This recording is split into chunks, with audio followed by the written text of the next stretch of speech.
China has optimized its response to the... This is how you're doing. This is your daily Kickstarter. I'm Joran Paul Sonko. We're coming to you live from Plot 42 Nile Avenue. Welcome on board. And surely it's a time for us to consider how the business world is trending and how we can actually position ourselves ably to set up for the business community. Well, there's a lot coming in and a lot happening. And today we wrap for you lots of that as well in a show that is basically dedicated to giving you early updates right from the morning hours of the day. But before that, you can as well start investing today with Zabu, a platform by Altex East Africa, which gives you the advantage to be where you want to start from. The hashtag is with Zabu is my money, my future, and Altex East Africa says do something new. Well, use the USSD code *292#. Do follow the prompts, and of course, it will be giving you an added advantage of positioning yourself heavily in any kind of situation, and that is what Zabu provides for you. The markets on the Zabu platform open at 8:15 a.m.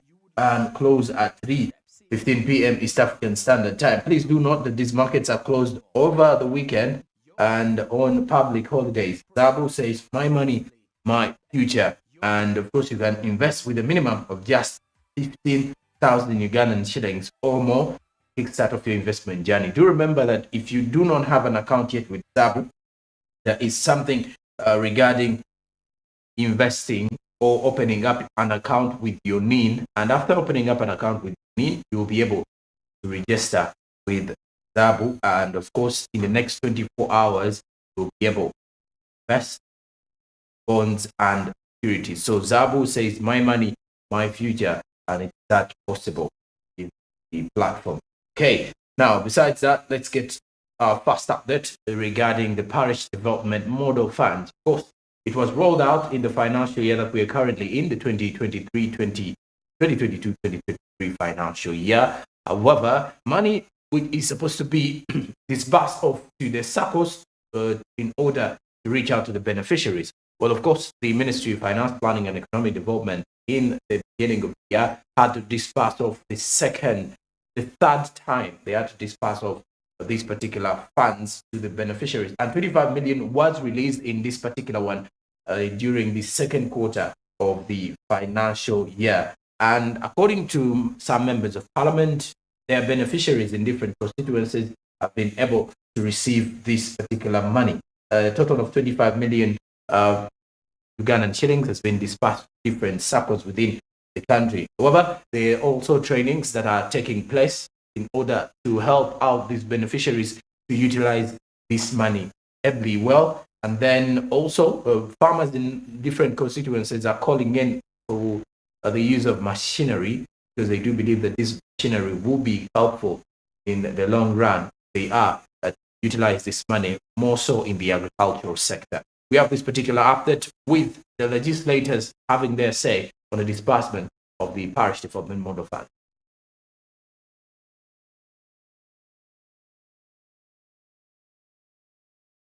We all know that PDM is a total failure. Our people have not received money. Are you in charge of monetary policy? Are you able to manage external factors? Are you able to manage internal factors to stabilize the economy? Because if you look at your Outlook information report, you have talked about capital outflow. You are giving hope that 2025 we shall have the first oil revenue coming in.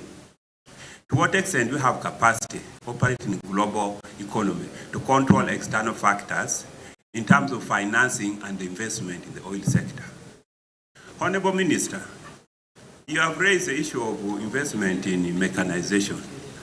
Can you really, because we are talking from macro level, can you really list 20 mechanized farms in Uganda? I'm a farmer trying, but as I speak now, we are buying pumps.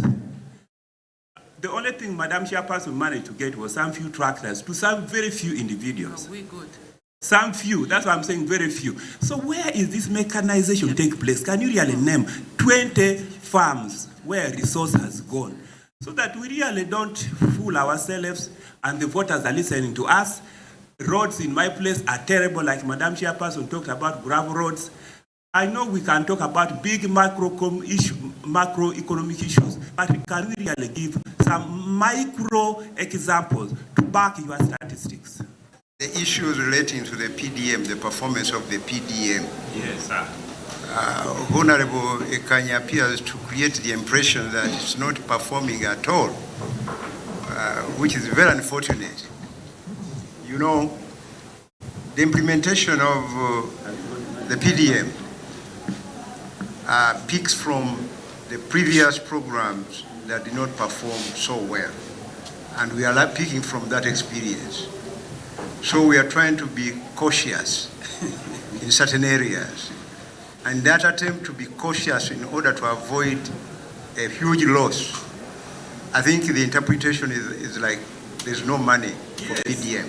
No money. But I want to confirm that as of last month, we had released money to over 8,000 PDM circles out of the 10,594 circles. How much, Honorable Minister? We are releasing 25 million shillings per circle.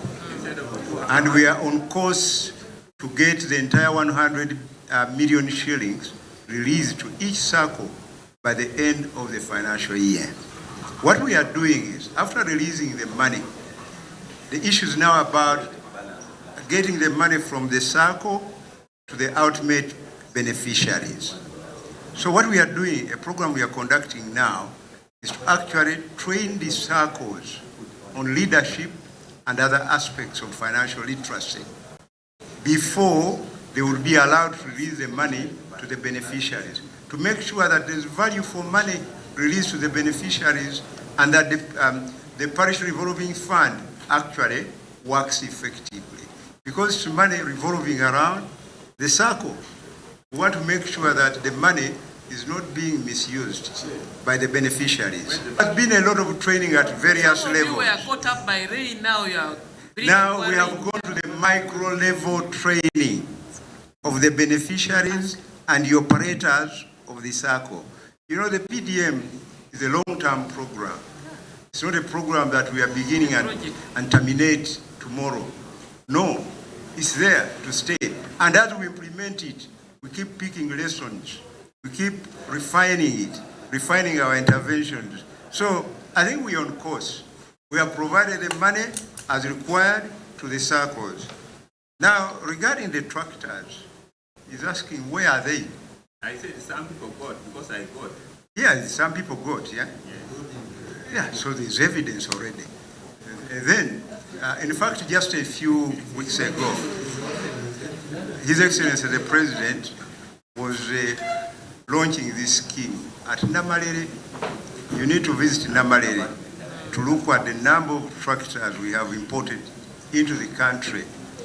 Both the smaller horsepower tractors and the large ones, and the big ones for bush clearing and drilling equipment for drilling wells to support farmers to generate water for irrigation. So there's a lot of investment. In fact, we are going to be opening 19 regional mechanization centers across the country to provide support to the farmers. If you want to do bush clearing in your area, there's a center where you run to. And this equipment has already started arriving. Some of the commercial farmers by various districts have started receiving the tractors. And the President launched that program recently. So we're on record that we are moving steadily in this intervention. I think in terms of the financial inclusion, I think what we as Bank of Uganda are doing here now, we want to ensure that the transfer of resources to the PDM, all right, is done at the lowest cost possible. And that's why we're thinking of procuring a national payment switch, right, whereby we will be determining the cost of transferring this money, because we know that the cost of transferring money is a big hindrance to, to this transfer. So we don't want this money to be transferred and then a lot of it goes through the costs. So in terms of the financial inclusion pillar, we need to improve on the payment systems with all the various fintechs, so that we deal with the things here.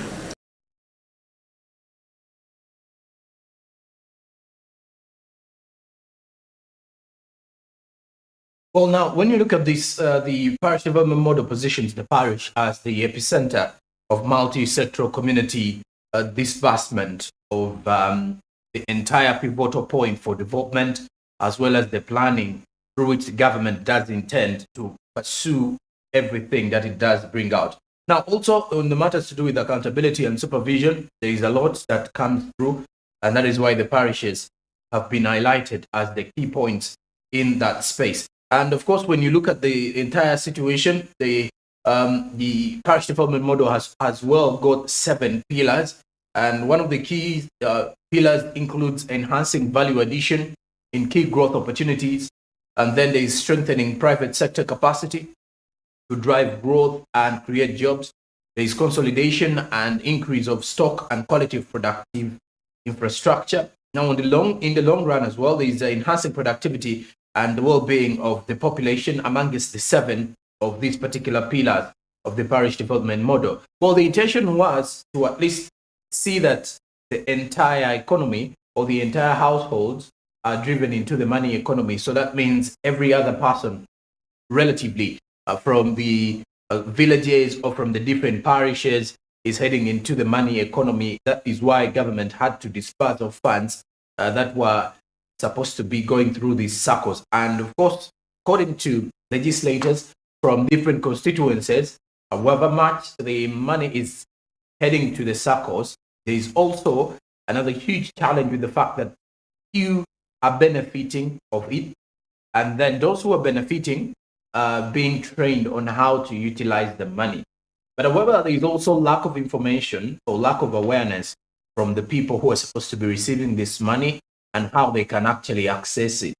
And so that is one the reason. That is one of the reasons as to why the first disbursement of the funds led to the arrest of some of the parish chiefs, especially in northern Uganda, whereby some of them misused the funds, or others got the funds and put them in their other issues or other things. So at the end of the day, when you look at this, is ideally the same kind of situation that has caused a lot of headache for those in power as well as the policymakers, especially when it comes to the line of implementation. But with the parish development model funds in the country, you get to realize that the exemplary leaders have been a key parish development model situation, because after Uganda designed this model, was going back to how it will be implemented. And at the end of the day, the parish development model was going back to those who are in charge of disbursing these funds and how it is. And of course, this follows the fact that a week ago, the government did pass the PDM funds for the 3rd quarter. And that was according to the situation regarding the fact that over 10,594 circles are supposed to be, over 10,594 parishes are supposed to be receiving this particular amount of money, with a release of 25 million for each parish. So you can easily see what it means at the end of the day, or at the expense of those who are coming in from there. But of course, we shall be giving you more updates regarding the same usage of parish development model, because it's a program that was rolled out 2022-20. And that is it for our first update this morning. Now let's get into the press review as well.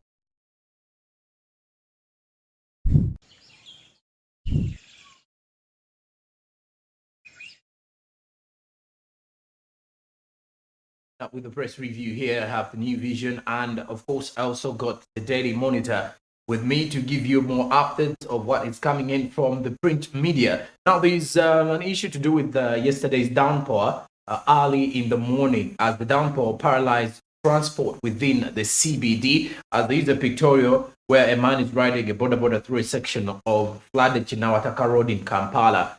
after yesterday morning's downpour. Then also there is something to do with the Bank of Uganda revealing that at 3.3 trillion Ugandan shillings have been spent on paying for rain debt annually. That is according to what the Bank of Uganda has revealed. Then also there is in the Mwalimu magazine how children can use the internet productively during these few weeks before the academic year does kickstart off. For you as a parent, I think this is something you should be having notice on, especially about investing in the internet or investing in these facilities that will be helping your children and the students while at home during their holidays. Then also Prime Minister Robin Nabanja wants the UPDF to be deployed in schools in order to foster some of these particular government guidelines as well. Then also court has released a section on offensive communication, which refers to in regards to the Computer Misuse Law or Misuse Act, which refers that offensive communication is illegal, and so therefore people have to be very cautious on the kind of information that they reveal out of this particular situation in the country for that matter. Then the Freedom City Stampede updates and the MC, who are in charge of the event, have been granted bail. So that is according to the details coming in here. And the prosecution team is arguing that Abem Singuzi and Elvis Francis Hugo are still at, and others at large will definitely endanger people's lives only on one small gate, which would not allow over 25 people to move out safely. So they've been granted bail, and that is after appearing before court yesterday, before the court marking here. So at the end of the day, there is a lot coming in from here, as police has dispatched striking truck drivers at the Elegu border post that is still with the New Vision. And also President Museveni has received an award for climate conservation. And then Parliament has directed Works Ministry on road accidents. What have they directed the ministry to work upon? Is something which is there. Then also there was panic as bird strikes Turkish Airlines plane yesterday at the Entebbe International Airport, and of course on all the social media platforms of Civil Aviation Authority, you got to realize they were updating the particular customers and clients the matters regarding what was happening. Then lastly, from the New Vision, labor companies petition IGG over the illegal fees. So that is something to do with the New Vision this morning in the press review. Then lastly, from the press review, we look at what is coming in from the Daily Monitor, as the court has struck down offensive speech law, as the section of the public is smiling from ear to ear after the Constitutional Court yesterday unanimously kicked out Section 25 of the Computer Misuse Act of 2011. Now, the free speech activists have welcomed the Constitutional Court's annulment of the Section 25 of the Computer Misuse Act of 2011. Now, you can still get more of this particular one in this new in the Daily Monitor this morning. Now, also in the other news, a concern regarding the tourism sector. Uganda's Ebola free status excites tourism operators. Yes, now Uganda having reached the Ebola free status, that means the tourists will not be scared of coming in, especially those coming in from the foreign countries. Now, also, there is a detail regarding the fact that the Uganda National Examinations Board will release PLE results next week. So parents are excited about that particular one, as they expect it to help them understand how they will be setting up their children for high school education. Now, the bird which struck forces at the Turkish Airbus into costly landing yesterday at the Entebbe International Airport. Now, another report in the Daily Monitor, 500 heart patients at risk over their funding gaps, with 127 billion shillings, the amount required to fully operationalize at the ICU, that is at the Uganda Heart Institute. At the end of the day, how will this be worked upon, and how will the government help out these particular patients?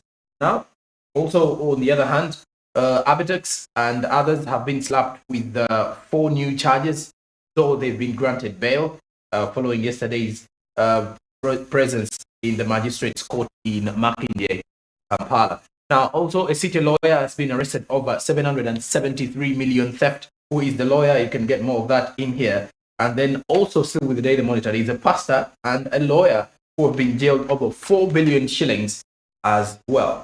Now, Minister has tasked partners to account for Ebola cash. Another big detailed report here that is according to what the Health Minister, Jen Ruth Acheng, has released this morning. So she does reveal that the funds should be aligned to priority areas such as research at the end of the day. Now, lastly, is that there is something to do with tracing of the 1 trillion Uganda shillings loan for 29 roads in Kampala this particular morning as well from the Daily Monitor. Remember, road maintenance will be kicking off in February of 2023. And as well, Uganda National Roads Authority is set to close Clock Tower for 2 months. And that is it for the press review this morning. And speaking of Clock Tower, let's head to our traffic updates this morning, and we at least give you more of what is coming in on ground this morning with the flow of vehicles and which route you would definitely desire to use as you kick start off.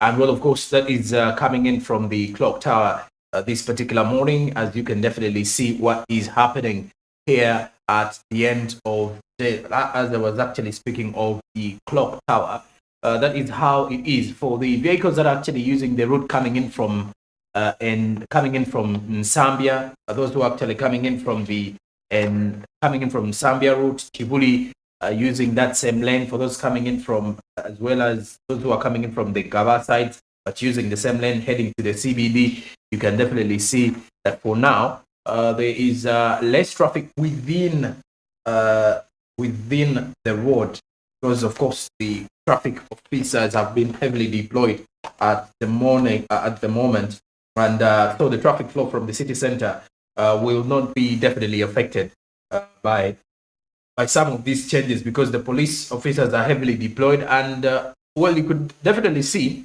the side of where the camera person is standing is the route that is actually coming from Entebbe Road, those who are actually coming in from Katwe, those who are actually using that route from Chibuye heading to the CBD as well.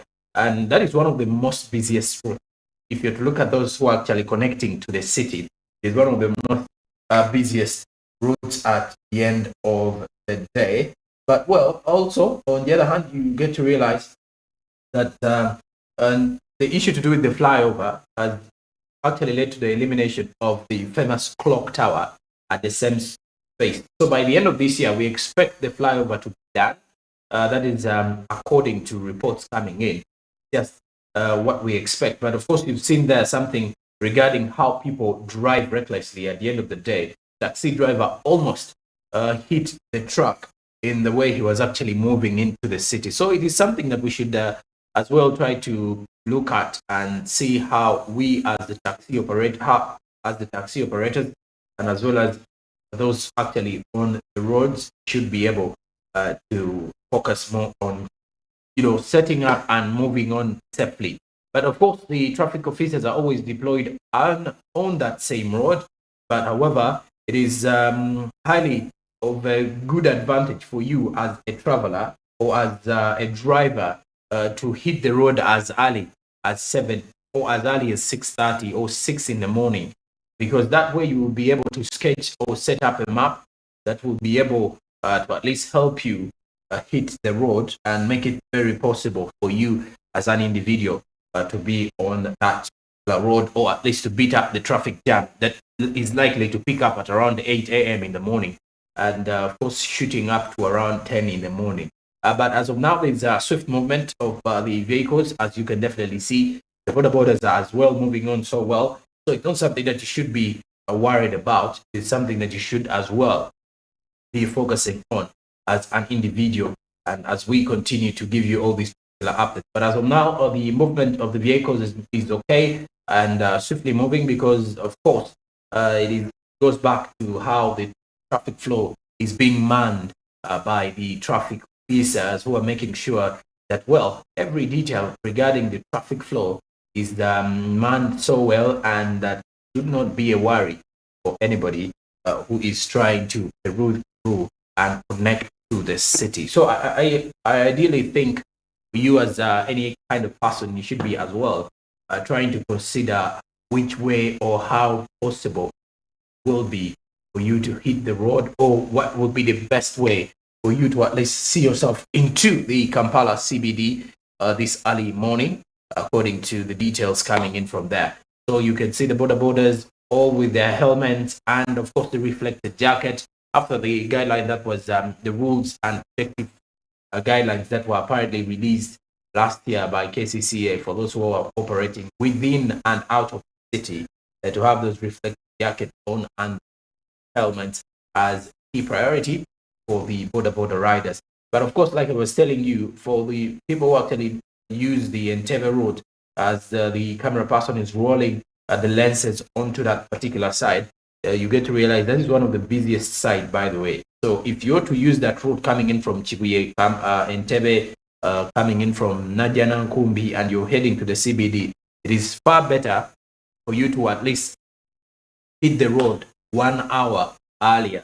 If at all you've been hitting it at 7 a.m., it's better you hit that road at either 6:30 or 6 in the morning, because trust me, it becomes so tight in the morning at around 7 to 9 a.m. for you to hit the road, to actually reach office or open up your business time, especially when it comes to the fact that there are many vehicles that are always on the road that make it at least more difficult for you to peruse. You are to continue looking at the businesses and as well at the end of the day. So it is high time, if I'm to put it in that way, for the people to at least think about how they will definitely be able to hit the road and at least get on time at their different workplaces. So the traffic updates normally coming for you to at least set up a map that will give you the verdict of getting ready, and as well being set out for you to at least see how you will be able to reach town and of course reach so safely at the end of the day. So that is it for the traffic update. Good morning as we head into the break. Now, when I return after the commercials, I'll be getting to Karibu, East Africa, where we look at business updates coming in across the region of the East African community, and as well as looking at the international update that is news happening across the entire African continent and away from the continent. Good morning.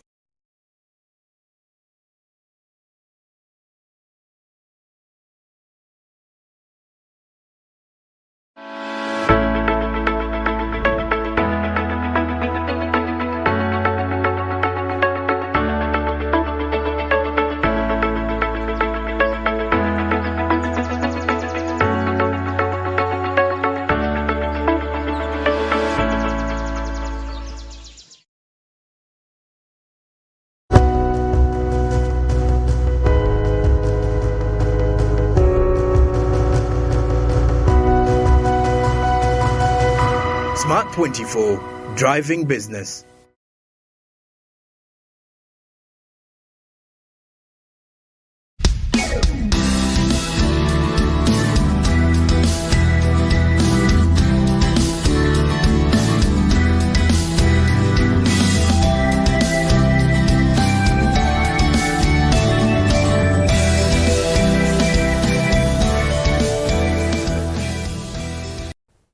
The Uganda Development Corporation is a government-owned investment firm tasked with promoting Uganda's industrial and economic development. Sorot Fruit Factory is our flagship project. Its aim is to grow that business of adding value to fruits in this country. This country is endowed with a lot of resources. NADSO WC have been supplying inputs to farmers. The inputs are reaching a period where we need to add value. Talk about fruits, we are going to have a challenge if we don't move fast with the value addition component. So Soroti Fruit Factory is meant to address this gap, to process fruits, and mainly oranges and mangoes. the Sorot Fruit Factory and Teju products have valid certification permits of UNBS because we renew them after 1 year. Our membership are normally primary cooperatives, and we have 59 primary cooperatives. But when you translate that into individual membership, we have close to 6,000 members. Our area of coverage is very large. We cover 10 districts. We have estimated 80 million fruiting trees in Teso. And every season, we have 2 seasons, first season and second season. First season, we normally get around over 800,000 tons. That's why you find, the farmers have to look for other markets like in Kenya, Rwanda, and sometimes Southern Sudan. We must clearly understand the aspect of a cooperative. A cooperative is a voluntary organization formed by members for the members, and it is democratic. They carry out their own decisions on how to perform. But for me, particularly the Sorot Fruit Factory was initially supposed to assist Sorot fruit growers. So what happens is that the government, in its wisdom, made a partnership. We organized the Sorot fruit growers into a cooperative society. This was an opportunity for them to come together. You produce differently, but you'll be able to market it together. We are in a race for development with other nations.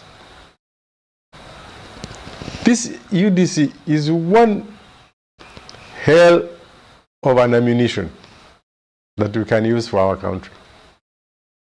But we need to oil the ammunition. UDC and government and private sector, let's get our act together. We are also the biggest makers of concentrate, orange concentrate and mango pulp in the country. For oranges, we buy Hamolin, Washington Navel, Valencia. We used to bring it fully from import.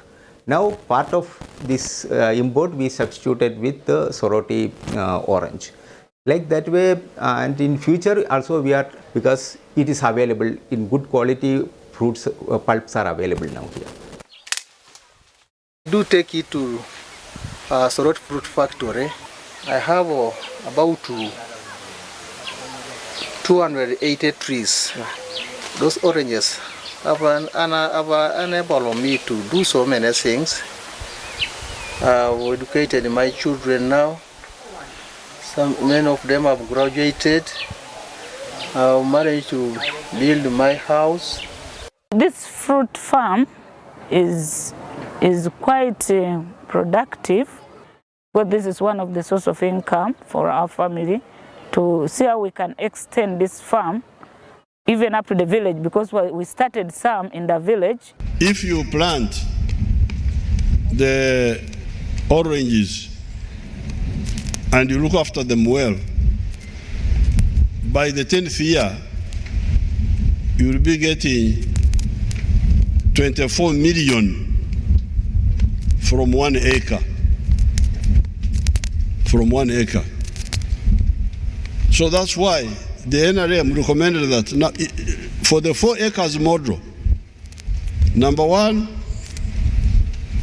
coffee, if you are in an area which can grow coffee. Number 2, fruits.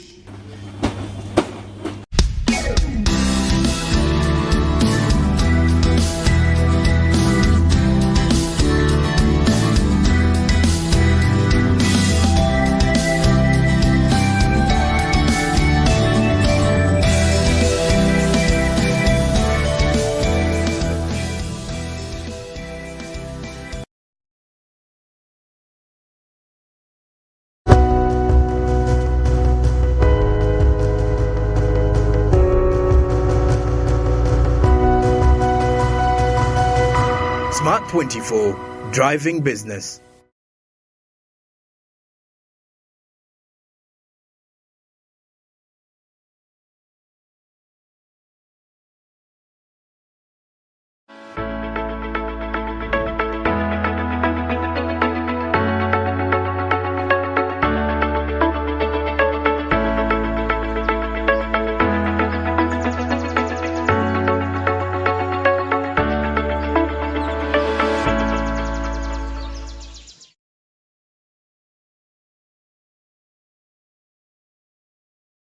We'll be back from the break, and you are still watching Smart Means Business. This is your daily Kickstarter.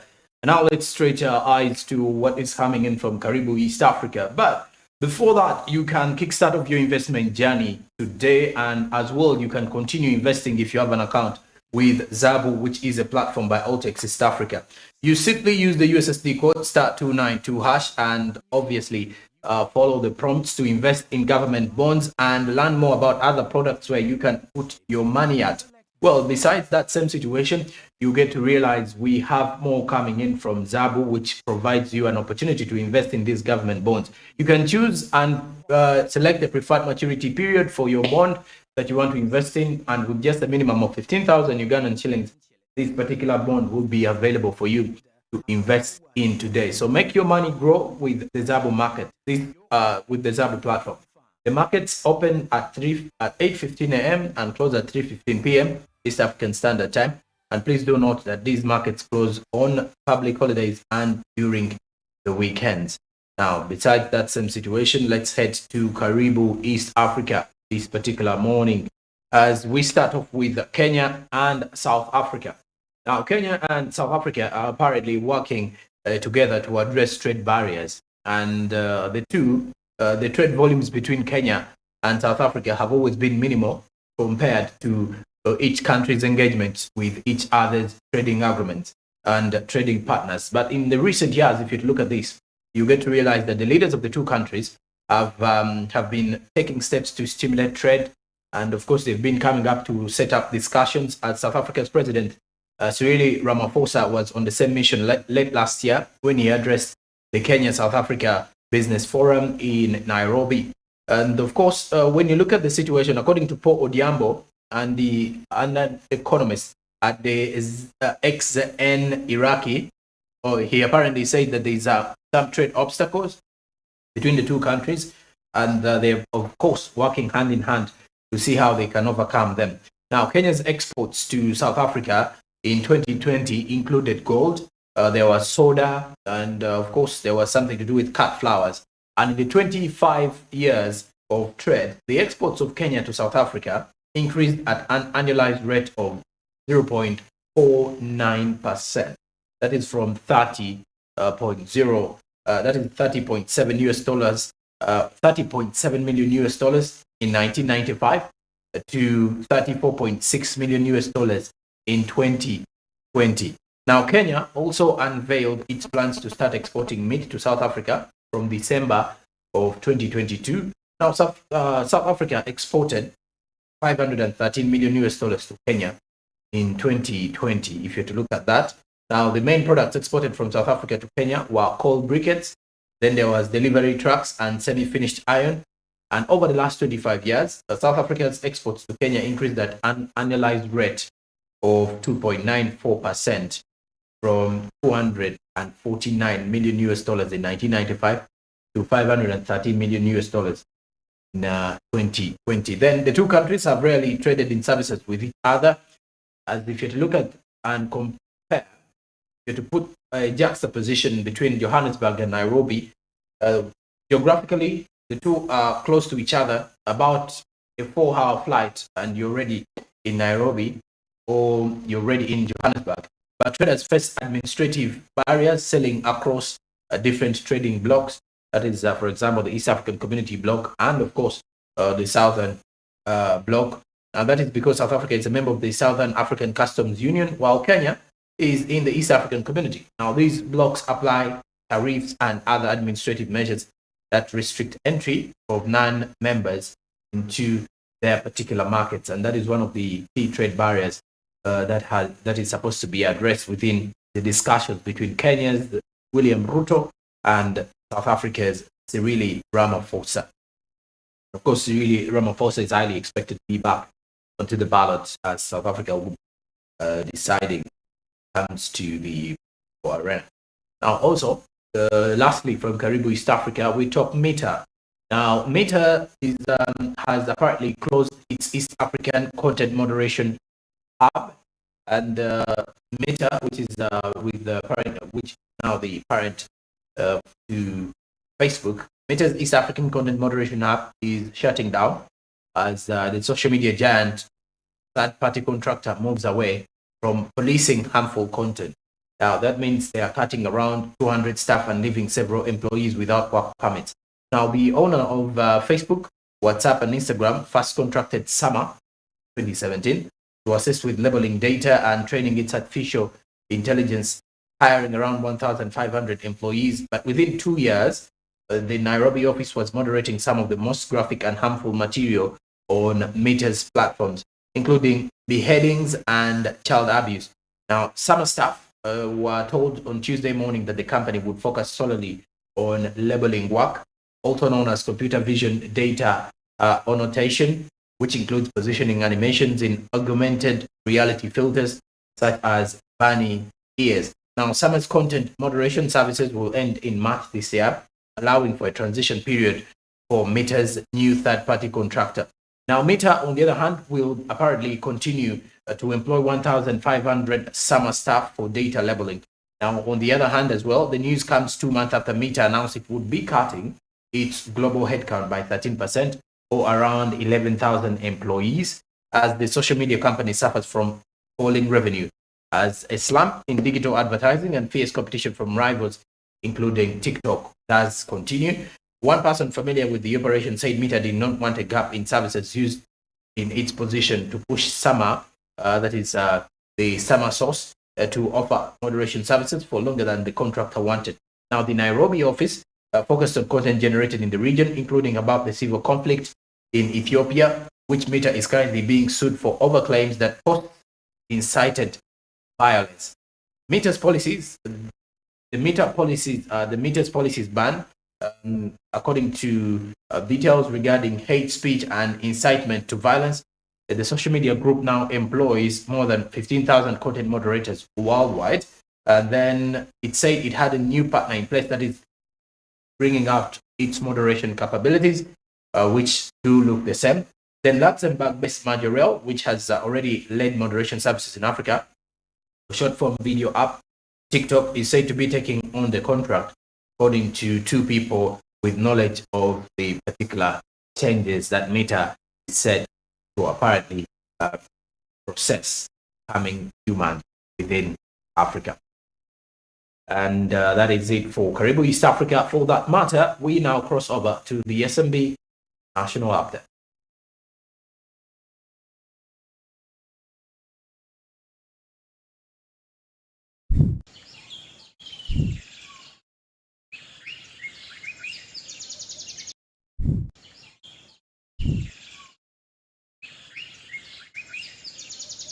Now we start from the southern part of Africa, where the IMF has revealed that corruption inflated costs of high-profile projects in Zambia.